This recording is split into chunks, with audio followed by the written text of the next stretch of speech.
What medieval people feared more than death. Death was everywhere in the Middle Ages. War, famine, plague, childbirth, accident.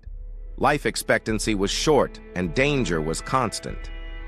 Medieval people knew they would die. The question was not if, it was how and what would follow. Yet for many men and women of the medieval world, death was not the greatest fear.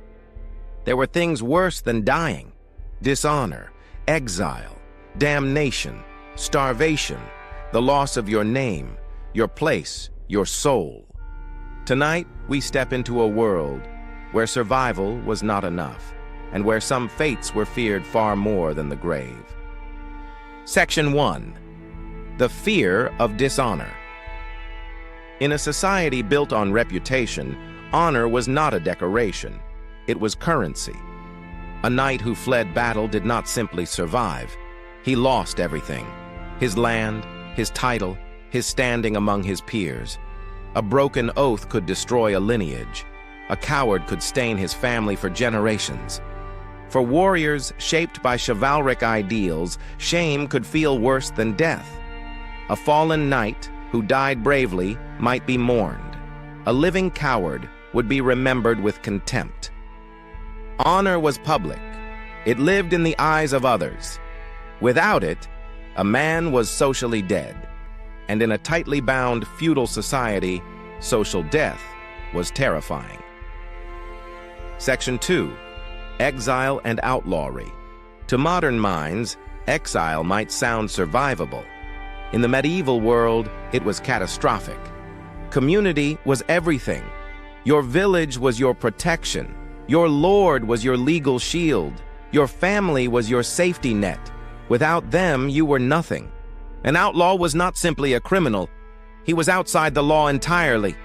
Anyone could harm him without consequence. He had no rights, no protection, no recourse. Exile meant losing land, identity, and support. It meant wandering in a world where strangers were suspicious and roads were dangerous. To be cast out was to lose your place in the only system that gave life meaning. For many, that was worse than dying within it. Section 3. The terror of starvation. Famine was not abstract. It was cyclical, expected, remembered. A failed harvest could ripple outward for months.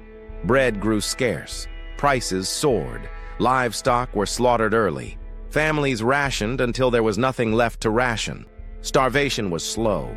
It weakened the body and clouded the mind. It stripped dignity.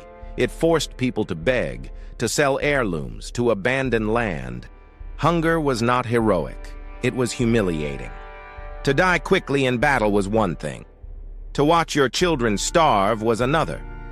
In a world without modern supply chains, this fear never fully disappeared. Section 4. Public shame and punishment. Justice in the medieval world was visible. Punishments were carried out in market squares, stocks, pillories, branding. The goal was not only pain, it was humiliation. To stand exposed before neighbors was devastating. Reputation mattered in small communities. Once damaged, it was difficult to repair. A thief might survive his sentence, but the memory would linger. Trade could suffer. Marriage prospects could vanish. Trust could dissolve. Public shame could follow a person for life, and a life without trust was fragile indeed. Section 5. The fear of damnation. Above all hung the greatest fear of all: eternal judgment. Medieval Christianity did not treat the afterlife lightly. Heaven and hell were not metaphors. They were realities more permanent than earthly suffering. To die in a state of mortal sin was terrifying. To be denied confession or proper burial rites was worse. People feared sudden death because it offered no time for repentance. A man struck down without absolution risked eternal punishment. Plague intensified this fear. So did war. The body might perish quickly. The soul endured forever. In that framework, death was not the end. It was the beginning of something irreversible. and that made spiritual failure more frightening than physical demise. Section 6. The loss of memory. Medieval people believed remembrance mattered. Prayers for the dead shortened time in purgatory. Masses were commissioned to ensure souls were not forgotten. Names carved into stone were meant to endure. To die without remembrance was to fade from both earth and heaven. For nobles, lineage preserved memory. For villagers, children carried it forward. Without heirs, without community, a life could vanish quietly. Oblivion was feared because identity was relational. You existed through others. To be forgotten was a second death. Section 7. Social death. Perhaps the deepest fear was not physical death at all. It was losing your role. A knight stripped of title, a peasant driven from land, a widow without protection, a priest defrocked. Medieval society was rigid, hierarchical, and interdependent. Identity was bound to function. If that function was taken away, what remained? Modern individualism did not exist. Freedom outside the system meant vulnerability. Independence meant isolation. To lose your place was to lose yourself. And in that world, that loss could feel worse than the grave. Conclusion. Medieval life was short and often brutal. Death walked close to everyone. But medieval people were not obsessed with dying. They were obsessed with meaning. Honor gave life structure.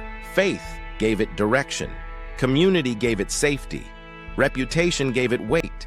Take those away and survival meant little. So what did medieval people fear more than death? They feared dying without honor, living without belonging, starving without hope, and facing eternity unprepared.